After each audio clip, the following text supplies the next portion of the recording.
Good evening friends. Nifty में 5 minute का time frame देख लेते हैं। यहाँ पे जो सीपीआर बना है वो वाइडर सीपीआर है। जब भी वाइडर सीपीआर होता है प्राइस एक रेंज में फंसा रहता है। यहाँ पे डेज ओपन की लाइन बनी थी 24,300 के आसपास और पहला कैंडल बना था बुलिश कैंडल स्टिक पैटर्न। और यहाँ पे वी वेब के ऊपर 20 में की लाइन आ रही थी। डिसेंडिंग सीपीआर होने की वजह से सीपीआर एक रिजेक्शन का काम करता, लेकिन प्राइस की ओपनिंग प्रीवियस डे लो से ऊपर हुई और यहाँ पे डेज ओपन की लाइन था। तो जो डेज ओपन और प्रीवियस डे लो ये एक सपोर्ट का काम किया। तो जो नेक्स्ट कैंडल बनी ऊपर की तरफ भी बनी, तो जो पहला स्विंग था पिछला दिन का वहां पर आकर के प्राइस आकर के रिजेक्ट कर दिया। तो अगर फर्स्ट कैंडल पे एंट्री है तो सेकंड कैंडल जो था वो अपना प्रीवियस हाई पे एक प्रॉफिट बुक होता है, यानी कि जो प्रीवियस स्विंग हाई था वहां पे प्रॉफिट बुकिंग होता।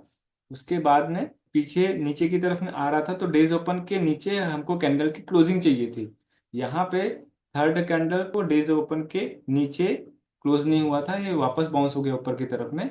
तो अब ये वी वेप और 20 में कॉम्बिनेशन ऊपर की तरफ में था, तो जैसे ही 9:35 का कैंडल वी वेप और 20 में को ऊपर की तरफ में ब्रेक किया स्ट्रॉन्ग कैंडल के साथ में, हमारा नेक्स्ट पोजीशन क्या हो जाएगा सीपीआर की तरफ में। तो ये जो नेक्स्ट कैंडल है ये हमारा प्रॉफिट बुकिंग है।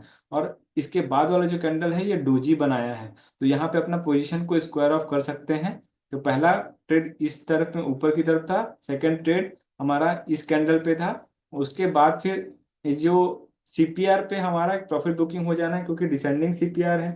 तो सीपीआर के लोअर सीपीआर तक हमारा प्रॉफिट बुकिंग हो गया। उसके बाद में ये जो तीन कैंडल स्टिक पैटर्न है ये इवनिंग स्टार पैटर्न होता है। जैसे ही ये इवनिंग स्टार पैटर्न बना नीचे की तरफ में ट्रेड मिल गया, लेकिन यहाँ पे डेज ओपन जब तक ब्रेक नहीं होगा तब तक नीचे की तरफ में ट्रेड जाएगा नहीं। तो यहाँ पे जो डेज ओपन की लाइन है वो डिसाइसिवली बड़े कैंडल के साथ में ब्रेक हो गई। तो बड़े कैंडल के साथ में ब्रेक हो जाता है तो फिर हम लोग को नीचे की तरफ पोजीशन मिल जाता है।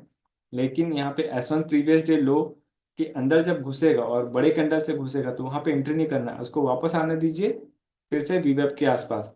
यहाँ पे वीवेप और 20 में कॉम्बिनेशन जो था ये क्रॉसओवर दे दिया था नीचे की तरफ में। तो जैसे ही ये वीवेप और 20 में के पास में आया और यहाँ से जो रिजेक्शन कैंडल बना, हमको वीवेप के पास में जैसे रिजेक्शन कैंडल बनता है तो यहीं पे एंट्री कर लेना है, क्योंकि यहाँ पे डेज ओपन की भी लाइन है, वीवेप भी आया था 20 में भी आया था।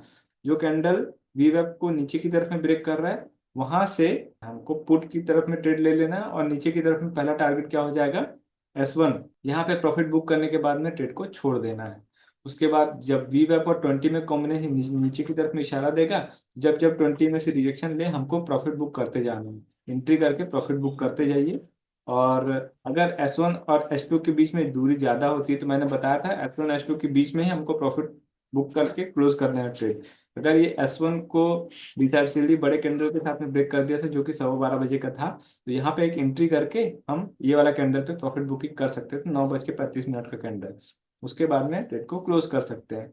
इसके बाद का जो ट्रेड है वो अवॉइड वाला ट्रेड है, क्योंकि यहाँ पे जिगजैग किया हुआ है, जब जब जिगजैग करे तब तक ट्रेड नहीं लेना है और वाइडर सीपीआर में हमको बड़े टारगेट की तरफ में नहीं जाना है। अब आ जाते हैं हम लोग ऑप्शन के प्राइसिंग पे। ऑप्शन के प्राइस पे हम देखेंगे डेज ओपन की लाइन थी 24,300 के आसपास। 24,300 के ऊपर 24,200 का कॉल हो गया और 24,400 का पुट हो गया। यहाँ पे आप देखेंगे डिसेंडिंग सीपीआर का फॉर्मेशन था और पुट में असेंडिंग सीपीआर का फॉर्मेशन था। तो ऑर्डर सही था, तो हम कॉल को और पुट को स्टार्टिंग पॉइंट ऑफ व्यू से देख लेते थे कि कहाँ पे ट्रेड बन रही है। अगर कॉल साइड में देखेंगे तो पहला कैंडल रेड कैंडल बना हुआ था, तो यहाँ पे तो एंट्री नहीं बन रही थी, लेकिन इसकी जो कैंडल है 9:19 का कैंडल, यहाँ पे एक एंट्री मिल रही थी क्योंकि ये वी वेब को ब्रेक कर रहा था। जब भी वाइडर सीपीआर होता है वी वेब पे एंट्री होनी चाहिए। यहाँ पे 9:19 का कैंडल कॉल में ब्रेक कर रहा था वी वेब को और पुट में सेम डिसाइसिवली वी वेब को नीचे की तरफ में ब्रेक कर रहा था। तो हमको इसी कैंडल पे एंट्री करके ये वाला जो सेकंड कैंडल है 9:20 पे यहाँ पे आपको प्रॉफिट बुक कर लेना है। क्योंकि पुट में आप देखेंगे तो ये 34 EMA के सपोर्ट पे आया और यहाँ पे 34 EMA ब्रेक कर दिया है। तो एक सपोर्ट पे आ रहा है और एक ब्रेक कर रहा है, तो यहाँ हम इस कैंडल पे एक प्रॉफिट बुकिंग कर लेंगे। उसके बाद फिर वापस आकर ऊपर की तरफ में जाएगा तो फिर से ट्रेड लेंगे। अब यहाँ जो पुट साइड में ट्रेड मिला था हमको 9:22 के टाइम, तो 9:22 पे फिर से एक एंट्री बन रही थी पुट में और एक बढ़िया कैंडल 9:25 पे यहाँ पे फिर से प्रॉफिट बुकिंग आ गई। उसके बाद फिर आप देखेंगे कॉल साइड में कहाँ पे ट्रेड बन रहा है। तो कॉल में आपको बता रहा है 9:37 का जो कैंडल है वो बता रहा है ऊपर की तरफ में ट्रेड बनाने का। अगर पहला कैंडल पे ट्रेड नहीं बना रहे हैं आप, है ना, वीवैप के ऊपर पहला कैंडल पे ट्रेड नहीं बना रहे, थोड़ा पलट के आने दीजिए, एटीएमए का सपोर्ट वापस लेने दीजिए। तो 9:39 का कैंडल है, यहाँ पे भी आप ट्रेड बना सकते हो और नेक्स्ट कैंडल पे प्रॉफिट बुक कर सकते हो। एक एक कैंडल पे प्रॉफिट बुक करते जाएंगे। तो कॉल साइड में कितने बार ट्रेड मिला था? एक बार यहाँ पे ट्रेड मिला कॉल साइड में, उसके बाद पुट में कहाँ मिला, यहाँ पे ट्रेड मिला और ये वाले में प्रॉफिट बुकिंग हो गई। उसके बाद फिर 9:39 पे कॉल में एंट्री मिला, यहाँ पे प्रॉफिट बुक, फिर यहाँ पे 9:44 पे, फिर 9:48 पे। मतलब कॉल में मल्टीपल टाइम ट्रेड मिला था, पुट में भी बढ़िया ट्रेड मिला मल्टीपल टाइम फ्रेम पे। उसके बाद जब एक चैनल बन गया कॉल साइड में नीचे की तरफ का, तो हम देख लेंगे पुट साइड में कैसे चैनल बन रहा है। पुट में अगर देखेंगे तो ये जो कॉल साइड में वीवैप के नीचे आया था कैंडल 9:52 का कैंडल, कॉल साइड में आप देखेंगे वीवैप के नीचे एक रेड कैंडल बना। तो पुट को भी देख लेंगे कि वो वीवैप के ऊपर गया है कि नहीं गया। तो यहाँ पे 9:52 का कैंडल वीवैप को नीचे की तरफ में ब्रेक करा था कॉल में, लेकिन पुट साइड में वीवैप के ऊपर में नहीं गया था। तो हम वेट करेंगे कि पुट में भी वीवैप के ऊपर में जाए। पुट की जो कैंडल बनी थी वीवैप के ऊपर में 8 EMA 34 EMA को क्रॉस करके ऊपर की तरफ में जा रहा था, और ये जो कैंडल है 9:56 का, ये वीवैप के ऊपर में क्लोजिंग दे रहा था। तो पुट जो है वो वीवैप को क्रॉस कर रहा था ऊपर की तरफ में, और कॉल भी क्रॉस करके नीचे की तरफ में आ गया था वीवैप को। तो यहाँ पे पुट में एंट्री बन रही थी और नेक्स्ट टारगेट क्या हो जाता है आपका, R1 प्रीवियस डे हाई। यहाँ पे प्रॉफिट बुकिंग करना था हमको। उसके बाद फिर ट्रेड बार बार लेने का नहीं है, एक सूटेबल प्रॉफिट मिल गया उसके बाद में ट्रेड को क्लोज कर दीजिए। फिर भी अगर नेक्स्ट बार अगर ये वाला ट्रेड पूरा छूट गया है फिर भी आपको एंट्री करना है, तो उसके लिए क्या सेटअप है, यहाँ पे देख लीजिए। जब कॉल में वीवैप के पास में आ जाए तब एंट्री रहती है। तो जैसे कॉल में वीवैप के पास में कौन सा कैंडल आया है, ये वाला कैंडल 10:34 का कैंडल, तब आप पुट में देखेंगे 10:34 का कैंडल वीवैप से टच कर रहा है कि नहीं। ये वीवैप से टच कर रहा था, तो यहीं पे एक एंट्री लगा करके आपको एक दो कैंडल पे प्रॉफिट बुक कर लेना है। उसके बाद नेक्स्ट एंट्री कॉल में देख लेंगे। कॉल में सीपीआई वीवैप से एक रिजेक्शन कैंडल बना है जो कि 10:45 का कैंडल है। तो 10:45 का कैंडल पुट में वीवैप से नीचे आ गया था, तो वेट करेंगे कि वीवैप के ऊपर जाए। तो जैसे ही ये कैंडल वीवैप के ऊपर में गया 10:48 का कैंडल, कॉल में भी रिजेक्शन हुआ और पुट में वीवैप के ऊपर गया। तो यहाँ पे एंट्री करके आप सुटेबल टारगेट ले सकते हैं। तो जब तक कॉल S1 तक नहीं आ जाता तब तक आप पुट में रख सकते हो अपना ट्रेड। तो यहाँ पे कॉल में S1 का जो टारगेट आया है 10:56 पे आया है। तो यहाँ पे 10:56 का कैंडल ये था, आपकी एंट्री कहाँ हो जाती, इस कैंडल पे हो जाती, और टारगेट क्या हो जाता, इस लेवल पे टारगेट आपका अचीव हो जाता। उसके बाद फिर चाहो तो आप ट्रेड को क्लोज कर सकते हो, क्योंकि वीवर से दूर आ जाता है तो ट्रेड को अवॉइड करना है।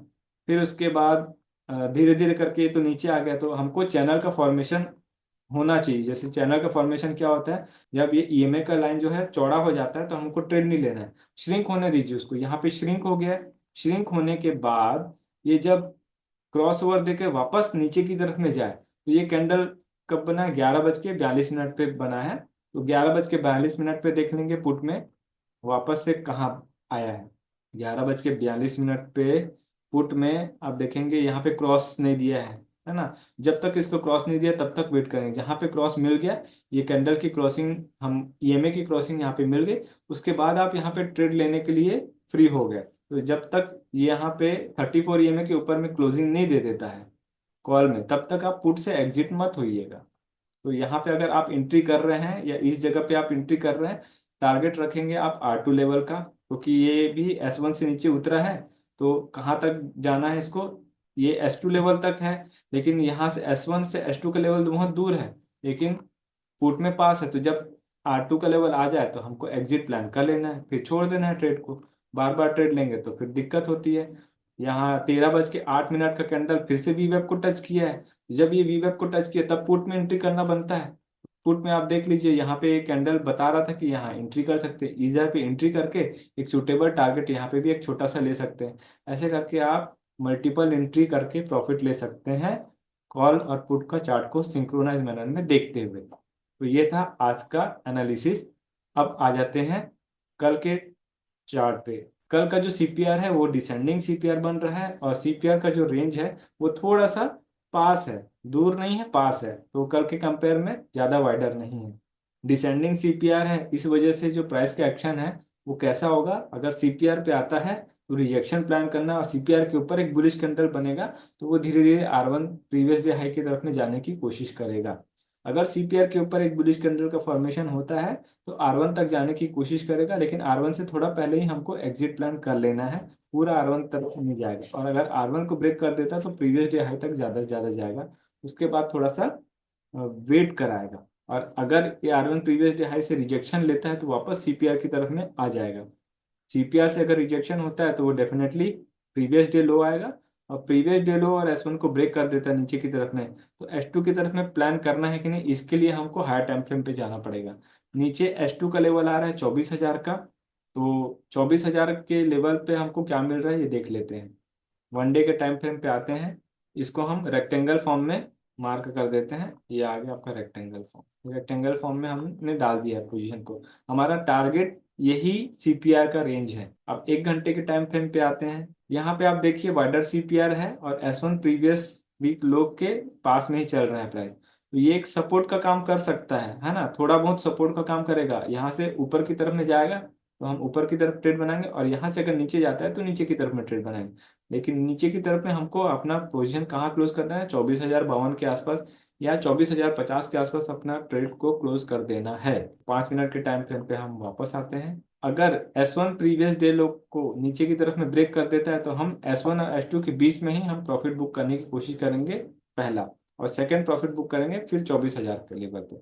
24,000 के लेवल पे हमको ट्रेड को पूरी तरीके से क्लोज कर देना, उसके बाद में हम मार्केट कहीं भी जाए हमको कोई मतलब नहीं। तो कल का ट्रेड प्लान इसी तरीके से रहेगा। डिसेंडिंग सीपीआर है, सीपीआर से रिजेक्शन होगा तब फिर वो प्रीवियस डे लो की तरफ में जाएगा, और प्रीवियस डे लो और S1 के बीच में थोड़ा जिगजैग करेगा, और S1 को ब्रेक कर देता है तब फिर हमको नीचे की तरफ में ट्रेड प्लान करना है, जो कि पहला लेवल है 24,050 और दूसरा लेवल है 24,000 का, और सीपीआर के ऊपर में जाता है बुलिश कैंडल के साथ में, तो आपको बीच में थोड़ा पोजीशन को क्लोज करने की कोशिश कीजिएगा, क्योंकि डिसेंडिंग सीपीआर, सीपीआर के ऊपर में कई बार प्राइस जो है ना R1 प्रीवियस डे हाई को टच नहीं करता, तो ऊपर की तरफ में थोड़ा ट्रेड रिस्की रहेगा। अगर ऊपर की तरफ में पोजीशन बना रहे हैं तो कॉल बाय करने की अपेक्षा आप पुट को सेल कर दो, वो ज्यादा बेनिफिशियरी रहेगा। ठीक है, तो ये था कल का एनालिसिस।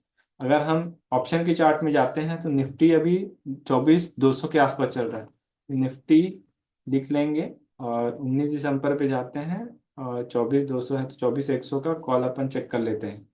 ये भी वाइडर सीपीआर पे आ रहा है, तो वही डिसेंडिंग सीपीआर में सीपीआर के ऊपर में जाएगा तो R1 के थोड़ा पहले ही हमको एग्जिट प्लान करना है, जो कि 250 का लेवल आ रहा है।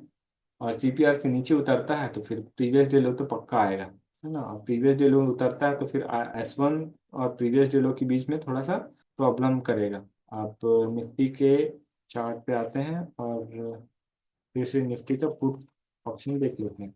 निफ्टी का पुट ऑप्शन, तो 24,300 का पुट देख लेंगे। यहाँ पे अच्छा है, असेंडिंग सीपीआर का फॉर्मेशन है, तो सीपीआर पे आएगा और बुलिश कैंडल बनता है तो वो धीरे धीरे R1 प्रीवियस डे हाई के पास में जाने की कोशिश करेगा, और सीपीआर से नीचे उतरेगा तो S1 प्रीवियस डे लो के पास में जाने की कोशिश करेगा। इसका ट्रेड एकदम क्लियर रहेगा। फ्रेंड्स, अगर आपको हमारा कोर्स फ्री में चाहिए तो नीचे दिए हुए डिस्क्रिप्शन में जो हमारा डीमैट अकाउंट का लिंक है उससे आप अकाउंट ओपन कर सकते हैं और नीचे दिए हुए व्हाट्सएप नंबर पर शेयर कर सकते हैं।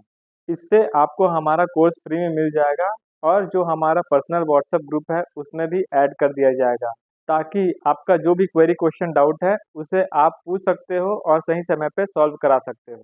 अगर आपको हमारा कंटेंट अच्छा लगा तो वीडियो को लाइक ज़रूर कीजिए और चैनल में नए हैं तो चैनल को सब्सक्राइब कर लीजिए। For advance learning join our master class, link in the description below.